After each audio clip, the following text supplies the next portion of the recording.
Hi friends, welcome to channel. Karthigai Deepam சீரியலில் இப்போ ரொம்பவே சூப்பரான ரொம்பவே பரபரப்பாக போயிட்டுருக்கு. அபிராமி தீபாவுக்கு புடவையெல்லாம் எடுத்து கொடுத்து இந்த புடவையை தான் நாளை காலையில் கார்த்தி உன் கழுத்தில் தாலி கட்டும்போது இருக்கணும் அப்படின்னு சொல்லிடுறாங்க. அதுக்கு தீபாவுமே கண்டிப்பாக அத்தை நீங்கள் சொல்லி நான் இதெல்லாம் செய்யாமல் இருப்பேனா அப்படின்னு சொல்லிடுறாங்க. அபிராமி தீபாவுக்கும் கார்த்திக்கும் கல்யாணம் பண்ணி கண்ணார பார்க்கணும் அப்படின்னு நினைக்கிறாங்க. அட்லீஸ்ட் தீபாவுக்கு நான் தாலி எடுத்து கொடுத்து அந்த தாலியை என் பையன் தீபா கழுத்தில் போடணும் அப்படின்றதான் அபிராமியோடைய ஆசையே. இந்த ஆசை ஒரு பக்கம் இருக்க, ரம்யா என்ன பண்ணுறாங்க அப்படின்னு பார்த்தீங்கன்னா, இந்த கல்யாணம் நடக்கவே கூடாது. கார்த்தி தீபா கலட்டின தாலியை மறுபடியும் அவள் கழுத்தில் போடவே கூடாது. இதை நம்ம எப்படியாச்சும் தடுத்தே ஆகணும், இல்லைன்னா கார்த்தி நமக்கு இந்த ஜென்மத்தில் கிடைக்கவே மாட்டான் அப்படின்னு சொல்லி டென்ஷன் ஆகுறாங்க ரம்யா. என்ன பண்ணுறதுன்னு தெரியாமல் இருந்துட்டு இருக்கும்போது ரம்யாவுடைய மனசாட்சி என்ன ரம்யா நாளைக்கு ஃபங்க்ஷனுக்கு போக ரெடியா அப்படின்னு சொல்லி நக்கலாக கேட்குது. உடனே டென்ஷனான ரம்யா என்ன சொல்கிறாங்கன்னா, ஏய் இப்போ எதுக்கு நீங்கள் வந்த அப்படின்னு சொல்லி கேட்குது.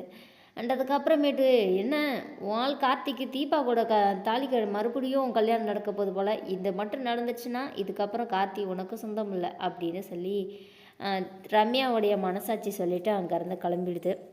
அண்ட் அதுக்கப்புறமேட்டு ரம்யாவுக்கு என்ன ஆனாலும் சரி நாளைக்கு இந்த நிகழ்ச்சி நடக்கவே கூடாது, கார்த்தி தீபா கழுத்தில் அந்த தாலியை மறுபடியும் எடுத்து கட்டவே கூடாது அப்படின்னு சொல்லி முடிவு பண்ணிகிட்ருக்காங்க நம்ம ரம்யா. அடுத்த நாள் காலையில் தீபா கார்த்தின்னு சொல்லிட்டு மொத்த குடும்பமும் பயங்கர கோலாகலாமல் கிராண்டாக கிளம்பிகிட்ருக்காங்க. எதுக்காக அப்படின்னு பார்த்தீங்கன்னா, கார்த்தி தீபாவோடைய கழுத்தில் தாலி எடுத்து மாட்டுறதுக்கு தான். அண்ட் நம்ம தீபா ரொம்பவே ஹாப்பியாக இருந்துக்கிட்டு இருக்கிறாங்க. எப்படியாச்சும் கார்த்திக் சார் நம்ம கழுத்தில் தாலி எடுத்து கட்டிடுவார் அப்படின்னு சொல்லிட்டு ரொம்பவே ஹாப்பியாக இருக்காங்க. ஸோ நைட்டு வேறு ஒரு பயங்கரமான ரொமான்ஸு. தீபா கார்த்தியை காட்டி பிடிச்சிடுவாங்க. அண்ட் அடுத்த நாள் காலையில் பார்த்திங்கன்னா எதுவுமே தெரியாத மாதிரி எந்திரிச்சும் வருவாங்க. நம்ம கார்த்திக் பார்த்திங்கன்னா வேஷ்டியெல்லாம் பயங்கரமாக கட்டிட்டு ரொம்ப லுக்காக நிற்கிறாரு. அபிராமி என்னப்பா கார்த்தி ஆரம்பிச்சிடலாமா நல்ல நேரத்தில் அப்படின்னு சொல்லி கேட்குறாங்க. ஆரம்பிச்சிடலான்னு சொல்கிறாங்க. ஸோ தீபா பூஜையெல்லாம் பண்ணுறாங்க.